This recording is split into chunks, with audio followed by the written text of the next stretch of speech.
Hello, welcome to this episode of Speak PR. My name is Jim James and I'm your host. Now, today I'm going to talk about creating audiograms. How do you take the audio that you've got, for example, in a podcast or an interview, and make that into a video and to share that across multiple platforms?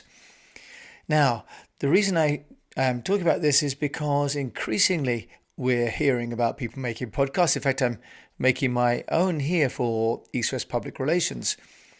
But we may or may not know this, but YouTube, whilst it's not a music platform, there are more people that listen to the audio content on YouTube than anywhere else. So in fact, YouTube attracts 47% of all music streaming time. So you might be looking at Spotify and iTunes and Podbean and the growing number of podcast platforms. But if you're missing out on YouTube and also some of the other smaller ones like Vimeo, your podcast and your other audio content is not going to get noticed in the way that it should do. So amazingly enough, we find that, or rather the Music Consumer Rights Insight Report says that people are quite happy to listen to the radio on YouTube. So the key message from this Music Consumer Insight Report is that you don't need video on YouTube to be successful. I have to confess that this is something that I wasn't aware of myself, because I've been looking at iTunes as being the main channel for my own podcast. But it turns out that we also need to be thinking about YouTube, who pay over $1 billion to the music industry for advertising each year. But also, if we upload our own podcast, for example, to YouTube, we can double the size of our show's digital footprint. Now, not everybody's got a podcast, but most people now are aiming to be on a podcast. So even if you don't have your own podcast, if you're a guest, or you've been, for example, on the radio, not knowing where to put that content is a problem. And I'm going to talk about that today. Let's talk about how you can take your audio and make it look and feel like video in the video universe. Now, when I talk about content distribution, a big part of the way that I look at this now under the Speak PR program is about automation. So amplification, which is the A in Speak, is possible now for small businesses like mine because of some of the tools and the technologies that are available. Now, one of the things that I've started to do with my own podcast is to upload it to otter.ai, and that is then being transcribed. And I have a person in the Philippines who is transcribing that, making it into articles, and then they are putting that online into my social channels, including LinkedIn, for example. But what we're finding, of course, is that this is only part of the job. So let's look at some of the tools that I'm starting to investigate and that you can do too. Now, one of the key problems with YouTube is it's only accepting MP3 files. If you work on GarageBand, for example, it's creating an M4A file type. So I'm going to have to convert my audio unless I can download it from Buzzsprout and then format it and repost it again. Now, one of the platforms that you could consider using for hosting is one called Castos, which is CASTOS. And castos.com, if you pay for the slightly more professional user account, it has an automatic feed from your RSS to YouTube. That's going to cost you $40 a month for this, plus a number of other features.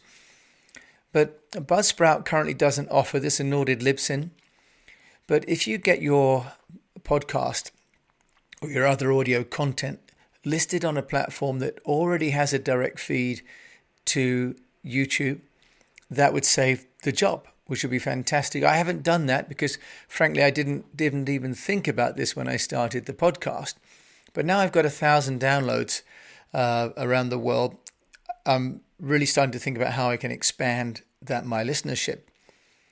Now, the other app that we can use is one called Headliner, headliner.app. Now, with Headliner, and I've registered for an account, I can do 10 videos per month, and I can have an unlimited watermark, and I can get transcription with each of the videos I create. So basically, I upload the audio file, or what I'm doing with Headliner is I'm just adding the RSS feed from my Buzzsprout account, and it's automatically pulling the audio file, so I don't have to download and re-upload. Saves a whole stage of work. And with the free account from Headliner, I can then share directly to social networks. So this is great if you've only got, 2 or 3 episodes per week. But I'm doing 6 days a week, so it's not going to be enough for me. But at $12.95 a month, I can have unlimited videos that are sent out, and I can generate my own watermarks, and I can also start to use some of their stock footage and stock images. Now, the only issue with that is that I'm starting to pay for things that I'm also getting, for example, with my Vimeo account, which is the use of images, and also with my Canva account, which is also providing images. So we're seeing this convergence of all these different platforms. But if you don't have those other 2 accounts already, the Headliner.app may be a really useful way to start to get your podcast content uploaded and distributed, and also subtitled. So that's pretty useful, I think. Then I also was looking and found a service called repurpose.io. And repurpose.io claims to have over 10,800 solopreneurs, coaches, consultants, podcasters, authors, and influencers working on their plan. Now, what they have is the ability to once again add your RSS feed from your original hosting provider, and it will automatically repurpose unlimited snippets and make those into trailers. So that is really useful, because I was talking to a podcast the other day saying how valuable making these short 30-second trailers in, especially for things like your Instagram accounts. So now repurpose will convert audio to video and video to audio, but also what's nice is it will start to reshape the format into a square, for example, or vertical. Now that's really useful, especially if you think about Instagram, where they'll only take a square format. You can currently, under their sort of $20.75 a month, which is billed annually, you can connect 5 social media platforms, which include YouTube, Twitter, SoundCloud. So you can distribute to, if you like, your core outlets. But if you want to pay a bit more, then you can obviously upload, for example, with their agency plan, which is $104 a month. You can then go to Facebook and to YouTube and to Dropbox and Google Drive. They do have an interim plan at $12 a month, which is enabling you to send content from Facebook, for example. So I've signed up for the free account, and I'm going to try my first 4 videos there, and I've connected it to my Facebook and to my LinkedIn account. So I'll let you know how I get on there. But this is something that is very useful.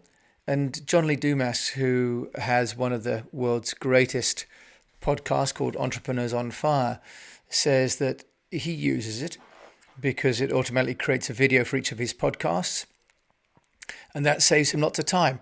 Now, John Lee Dumas publishes every day. He has nearly 1 million followers on his podcast.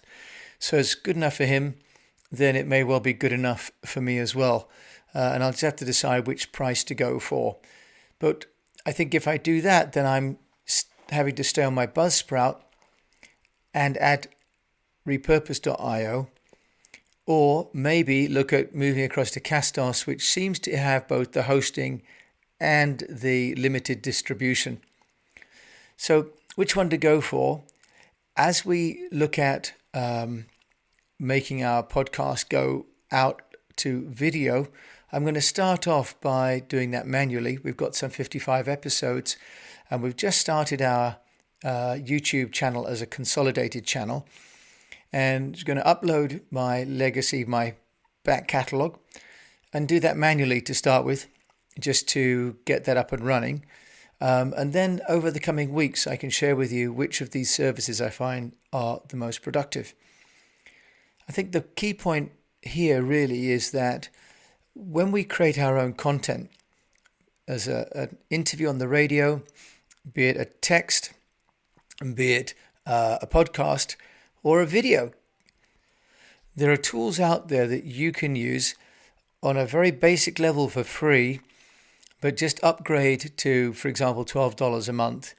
And you have a podcaster plan, which enables you to automatically distribute your audio to video without getting involved at all, because it pulls directly from your own hosting service. And this is really the secret to the amplification part of our Speak PR program. We call it Speak, Storify, Personalize, Engage, Amplify, and to Know. The key to amplification is automation. So if you look at what you're doing currently, if you're creating content of any kind, how can you reformat it? For example, I'm doing a podcast, I'm making that into text, I'm putting that into my LinkedIn, putting it onto my website, I'm taking my podcast, I'm going to make that into an audiogram, and I'm going to send that to my YouTube, to my Facebook, and to my Instagram. So there's one formula being used by people in digital, which is the 20-80 rule, which is 20% of the time goes into content creation, 80% into the marketing and distribution. But of course, technology is our friend. It doesn't mean that we have to spend 80% of our time doing distribution. We just have to research and set it up.